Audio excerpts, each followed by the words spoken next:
This channel does not promote any violent, harmful, or illegal activities. All content provided by this channel is meant for an educational purpose only. আর এবার বঙ্গ রাজনীতির কথায় আসি। বঙ্গ রাজনীতির অঙ্ক বলা ভালো। নন্দীগ্রামের থেকেও ভবানীপুর আমার কাছে সহজ। কে বলেন? আলিপুরে শুভেন্দু অধিকারের এই মন্তব্য, আর তারপরে রাজ্য রাজনীতিতে একেবারে শোরগোল। তাহলে কি নন্দীগ্রামের পর এবার 2026-এর যে অঙ্কটা, সেখানে ব্যাটলফিল্ডটা বদলে যাচ্ছে? মানে দেখা যাবে ওই গ্রাউন্ডে শুভেন্দু অধিকারীকে সেই ইঙ্গিতই কি দিলেন বিরোধী দলনেতা? সহজ শব্দটা কোন অঙ্কের ভিত্তিতে দিলেন শুভেন্দু অধিকারী? এবার সেটা একটু বোঝাই আপনাদের। আমার তো মনে হচ্ছে যে নন্দীগ্রামের থেকেও ভবানীপুরটা আমার কাছে খুব ইজি। একটা কথা বলতে অভ্যস্ত, ভেবে দেখে না যে কথাগুলো মানে কি হয়। নন্দীগ্রামের বিধায়ক ও রাজ্যের বিরোধী দলনেতা শুভেন্দু অধিকারীর চোখে মুখ্যমন্ত্রী নির্বাচনী কেন্দ্র ভবানীপুর সহজ আসন। 2026-এর বিধানসভা নির্বাচনের আগে কিসের ইঙ্গিত দিলেন তিনি? আগামী নির্বাচনে কি নতুন কোনো ব্যাটলফিল্ড বেছে নিতে পারেন শুভেন্দু? আমার তো মনে হচ্ছে যে নন্দীগ্রামের থেকেও ভবানীপুরটা আমার কাছে খুব ইজি। মমতা বন্দ্যোপাধ্যায় বাংলায় যেখানেই দাঁড়ান না কেন, সবটাই তার জন্য সহজ সিট। শুভেন্দুবাবু ভেবে দেখুন কোথা থেকে দাঁড়াবেন। 80% অমুসলিম ভোট, তার সঙ্গে লোকসভা ভোটের পরিসংখ্যান, যেখানে তৃণমূল কংগ্রেস অনেকটা কমেছে, বিজেপি অনেকাংশে বেড়েছে।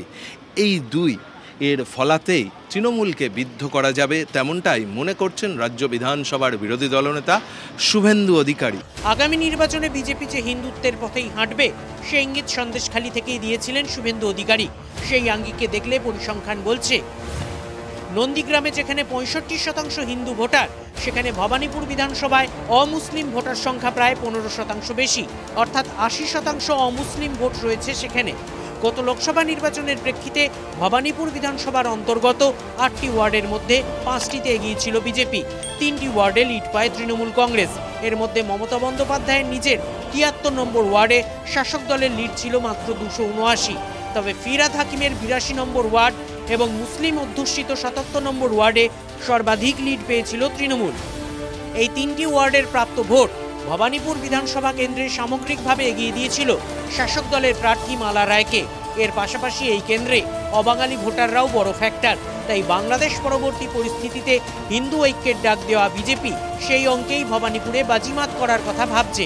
ভবানীপুরের যে জনবিন্যাস, সেই জনবিন্যাস আমাদের পক্ষে, বিশেষ করে বাংলাদেশ পরিস্থিতি, আরজিকর পরিস্থিতি এবং তার অনুবর্তী পদক্ষেপ হিসেবে যে সদস্যতা অভিযানে ভবানীপুর থেকে আমরা ব্যাপক সাড়া পেয়েছি। বলতে পারি যে নন্দীগ্রাম এবং ভবানীপুরে তুল্যমূল্য সদস্যতা হয়েছে। ভবানীপুর সহজ না নন্দীগ্রাম সহজ, এগুলো কোনো কথা নয়। নির্বাচন নির্ভর করে সমসাময়িক অবস্থার উপরে, ব্যক্তি সে দাঁড়িয়েছে তার কাজের উপরে। 2011-তে মুখ্যমন্ত্রী হওয়ার পর ভবানীপুর বিধানসভার উপনির্বাচনে জিতে বিধানসভায় আসেন মমতা বন্দ্যোপাধ্যায়। জয়ী হন 2016 সালের বিধানসভাতেও, কিন্তু 2021-এ তিনি নন্দীগ্রামে লড়াই করার সিদ্ধান্ত নেন। কিন্তু সম্মুখ সমরে বাজিমাত করেন শুভেন্দু অধিকারী। এরপর ফের ভবানীপুর থেকে উপনির্বাচনে জিতে বিধানসভায় ফেরেন মমতা বন্দ্যোপাধ্যায়। 2026-এর নির্বাচনের আগেই তাই শুভেন্দুর মন্তব্যে নতুন করে জল্পনা শুরু হয়েছে। তাহলে কি অমুসলিম ভোটের দিকে তাকিয়ে নতুন কোনো যুদ্ধক্ষেত্র বেছে নেওয়ার সিদ্ধান্ত নেবেন বিরোধী দলনেতা? আর সেটা হতে পারে কি খোদ মুখ্যমন্ত্রীর খাস তালুক? প্রদীপ্ত কান্তি ঘোষের রিপোর্ট, TV9 বাংলা। এবার আসি সীমান্তে অশান্তির খবরে। ভারত বাংলাদেশ অশান্তির মধ্যে সীমান্তে চলল গুলি। মালদার সীমান্তে গরু পাচার অনুপ্রবেশ রুখে দিল বিএসএফ। এদিকে বিজেপির সেই উস্কানি উপেক্ষা করে কাঁটাতারের বেড়া দিলেন কোচবিহার সীমান্তের মানুষ। পেট্রাপোল সীমান্তে অস্থায়ী ফেন্সিং তৈরি বিএসএফের।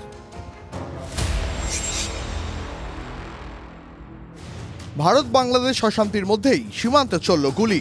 মালদাহার খুটাদহ সীমান্তে গুলি চলে। সীমান্তে গরু পাচার এবং অনুপ্রবেশের চেষ্টা রুখে দিল বিএসএফ। বাধা দিলে বিএসএফ এর ওপর হামলা অনুপ্রবেশকারীদের, পাল্টা শূন্যে গুলি চালালো বিএসএফ। কোচবিহারের কুচলিবাড়ি সীমান্তে কাঁটাতার দিলেন গ্রামবাসীরাই। ফসল চুরি এবং সীমান্তে চুরি রুখতে অস্থায়ী কাঁটাতারের বেড়া দেওয়া হচ্ছে।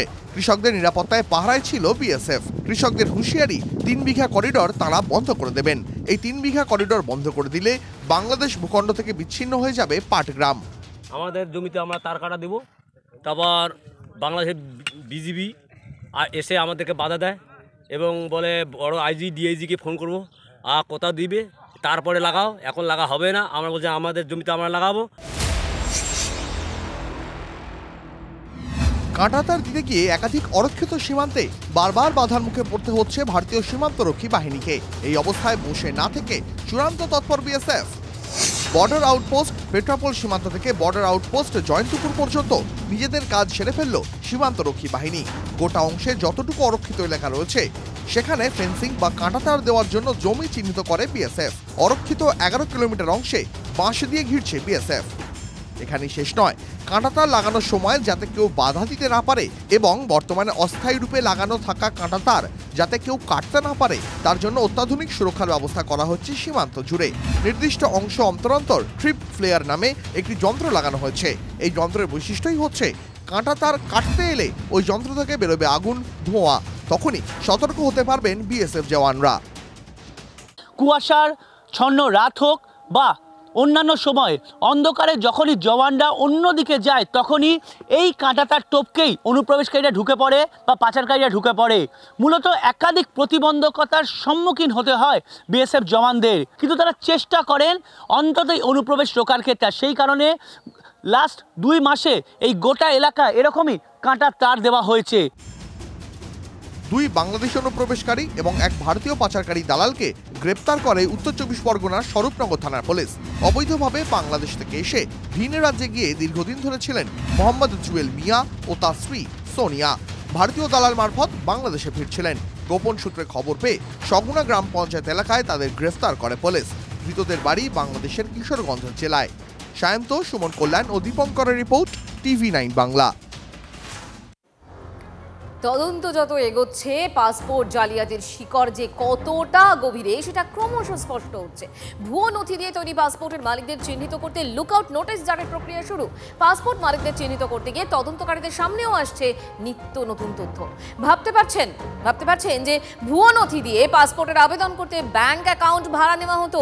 এদিকে আবার ভুয়ো সার্টিফিকেট তৈরির অভিযোগে ধৃত আরও এক।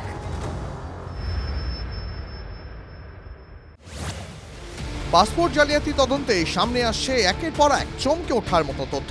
রীতিমতন আটঘাট বেঁধে জালিয়াতির কারবার চালাচ্ছিল সমরেশ মনোজরা। পাসপোর্ট কাণ্ডে ধৃতদের জেরা করে সামনে আসছে অনেক ক্ষেত্রে ভুয়ো নথি দিয়ে তৈরি ব্যাংক অ্যাকাউন্ট ব্যবহার, পাসপোর্টের ফি বাবদ টাকা জমা দেওয়ার জন্য অ্যাকাউন্ট ব্যবহার। মনোজ ও সমরেশের চক্রে সীমান্ত এলাকায় এজেন্ট বা সাব এজেন্ট কাজ করতেন।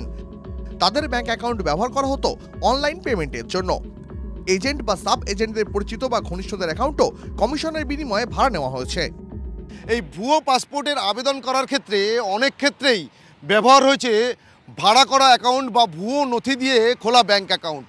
এমনকি তদন্তকারীরা যেটা ইতিমধ্যেই ইঙ্গিত পেয়েছেন বা জিজ্ঞাসাবাদে জানতে পেরেছেন যে অনেক ক্ষেত্রেই এক একটা ব্যাংক অ্যাকাউন্ট ব্যবহার করে 10টিরও বেশি ভুয়ো পাসপোর্টের আবেদন করার ক্ষেত্রে যে টাকা জমা করতে হয় সেই কাজ করা হয়েছে। গত 1 বছরে ইস্যু হওয়া 70টিরও বেশি পাসপোর্টের বিরুদ্ধে লুকআউট নোটিশ জারি কলকাতা পুলিশের। ভুয়ো নথি দিয়ে তৈরি পাসপোর্ট মালিকদের চিহ্নিত করতে বড় পদক্ষেপ কলকাতা পুলিশের গোয়েন্দা বিভাগের। পাসপোর্টগুলি কলকাতা পুলিশের এলাকার ঠিকানায় তৈরি। তদন্তকারীদের সন্দেহ এই পাসপোর্টগুলি ভুয়ো নথি দিয়ে তৈরি হয়েছে। লুকআউট নোটিশ জারি করলে সতর্ক থাকবে বিভিন্ন বিমান ও স্থলবন্দর। ওই পাসপোর্ট ব্যবহার করে কেউ ভ্রমণ করার চেষ্টা করলে পাকড়াও করা যাবে পাসপোর্টের মালিককে। অভিবাসন দপ্তরের কাছ থেকে জানতে চাওয়া হচ্ছে ওই নির্দিষ্ট পাসপোর্টগুলি দিয়ে কোথায় কোথায় ভ্রমণ করা হচ্ছে। সেখান থেকে পাসপোর্ট মালিকদের পরিচয় বা অবস্থান জানা সহজ হবে যারা দেশের বাইরে গেছেন। পাশাপাশি আঞ্চলিক পাসপোর্ট অফিসের কাছে পাসপোর্ট বানানোর সময় যে পেমেন্ট হয়েছে অনলাইনে সেই তথ্য বিশ্লেষণ করে অ্যাকাউন্ট নম্বরের মাধ্যমে পাসপোর্টের আবেদনকারীকে চিহ্নিত করার চেষ্টা করছেন গোয়েন্দারা। তাদের দাবি ভুয়ো পাসপোর্টের মালিকদের পাকড়াও করতে পারলেই জানা যাবে কাকে টাকা দিয়ে কার মাধ্যমে তারা পাসপোর্ট পেয়েছিলেন। তাহলে চক্রের বাকি সদস্যদের চিহ্নিত করাও সহজ হবে। সাব ইন্সপেক্টরের সাথে এখন আবার দেখছি 12 থেকে 25 লক্ষ টাকার মধ্যে নাকি দেন পায়, তাহলে তাদের সাসপেন্ড হবে। যারা এগুলো করছে তাদেরকে তো আজকে পানিশমেন্ট দেওয়া যাচ্ছে না, যার জন্য এত সাহস যে আমি এভিডেন্স রাখছি তার সত্ত্বেও এরা করে চলেছে। ধূপকাঠি ব্যবহারের আড়ালে জালিয়াতির ব্যবসা। বৃহস্পতিবার চন্দননগর পুলিশ কমিশনারেটের ভদ্রেশ্বর থানার পুলিশ পাসপোর্ট জালিয়াতি কাণ্ডে 3 জনকে গ্রেফতার করে। মোহন সাউ, মোহাম্মদ ইমরান ও বিশ্বজিৎ ঘোষ। মোহন সাউ বৈদ্যবাটি পুরসভার 18 নম্বর ওয়ার্ডের সীতারাম বাগানের বাসিন্দা। পরিবার সূত্রে খবর, মোহন ধূপকাঠি ব্যবসার সঙ্গে যুক্ত রয়েছেন, তবে কদিন ধরেই তিনি বাড়ি ছিলেন না। পুলিশ বাড়িতে এসেছে, এসে খবর দিয়েছে যে আমরা ওনাকে অ্যারেস্ট করেছি। কি কারণ না কারণ সেটা কিছুই কিন্তু খোলাখুলিভাবে কিছু বলেনি। এদিকে ভুয়ো শংসাপত্র তৈরির অভিযোগে আরও একজনকে গ্রেফতার করেছে বারাসাত থানার পুলিশ। বারাসাত থানার পুলিশের জালে অশোকনগরের বাসিন্দা দিবাকর বিশ্বাস। ভুয়ো পাসপোর্ট কাণ্ডে ধৃত সমীর ও তার সঙ্গীদের জিজ্ঞাসাবাদ করে দিবাকরের নাম জানতে পারে পুলিশ। রহড়া থানা এলাকা থেকে তাকে গ্রেপ্তার করা হয়। রাজ্যের বিভিন্ন প্রান্তে বিশেষ করে বাংলাদেশের থেকে আসা নাগরিকদের জাল ভোটার কার্ড, জাল সংশয়পত্র, জাল আধার কার্ড এগুলো তৈরি করে তাদের পাসপোর্ট করে দিত এবং সেই পাসপোর্ট নিয়ে অস্ট্রেলিয়া বা রাজ্যের বাইরে দেশের বিভিন্ন প্রান্তে বাংলাদেশি নাগরিকরা ভারতীয় পাসপোর্ট ব্যবহার করে কাজে চলে যেত। এই চক্রের অন্যতম পাণ্ডা দিবাকর বিশ্বাস, তাকে গ্রেপ্তার করেছে বারাসাত থানার পুলিশ।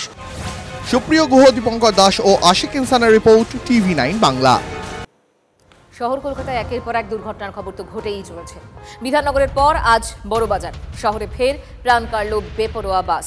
বড়বাজারে বেপরোয়া মিনি বাসের ধাক্কায় মৃত্যু এক মহিলার, আহত আরও 4। সত্যনারায়ণ পার্কের কাছে পরপর 5 পথচারীকে ধাক্কা মিনি বাসে।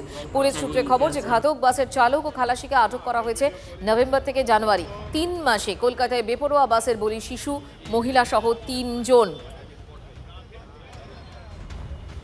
আপনাদের যদি একটুখানি মনে করিয়ে দিই, 2024 সালে মানে গত বছর 12ই নভেম্বর হাটকোমরে বাসের মধ্যে রেষারেষি, মৃত ক্লাস 4-এর ছাত্র। ওই একই সব বছর মানে 2024-এরই 31শে ডিসেম্বর উল্টোডাঙ্গা তেলেঙ্গা বাগানে L238 বাসের ধাক্কা পড়ে মৃত্যু মহিলার। 2025 মানে চলতি বছরের 10ই জানুয়ারি বড়বাজারে ব্রেকফেল মিনি বাসের ধাক্কায় মৃত্যু মহিলার। এখানে একটা মহিলাকে মেরেছে, যে কাগজ তুলতো সেই মনে হয় স্পট হয়ে গেছে। তারপর একটা মহিলার হাতে লেগেছে, নাকে রক্ত। একটা মহিলা বাচ্চা কোলে নিয়েছিল, যিনি ভাবলেন আমি উঠে যাবো, দেখলেন উঠতে পারলেন না, তো নিজে বাচ্চাকে কোল থেকে ফেলে দিলেন। একটা এখানে ছেলে ছিল, সে কোল থেকে সে বাচ্চাকে ধরে বের করেছে, কিন্তু ওর একটা পায়ে নিচে লেগেছে, একটা পায়ে ওপরে লেগেছে। ওনার পায়ে কোমরে লাগেনি, পায়ে দুটো লেগেছে, খুব হেভি ইনজার্ড হয়েছে। বাসটা মনে হচ্ছে আমাদের कि बरासर ब्रेक फेल ছিল। हाँ, बस याल्दा से आ रहा था, मिनी बस था। ये कागज चुनने वाली मर गई, हो सकता है कागज उठा रही होगी, उसी में चप गई। यहाँ पे एक लेडीज यहाँ पे खड़ी थी, वो लेडीज सोची कि गाड़ी जब इधर चापा है तो लेडीज सोची कि हम इधर पार हो जाएंगे, पर वो बस वाला का और भी चाप दिया।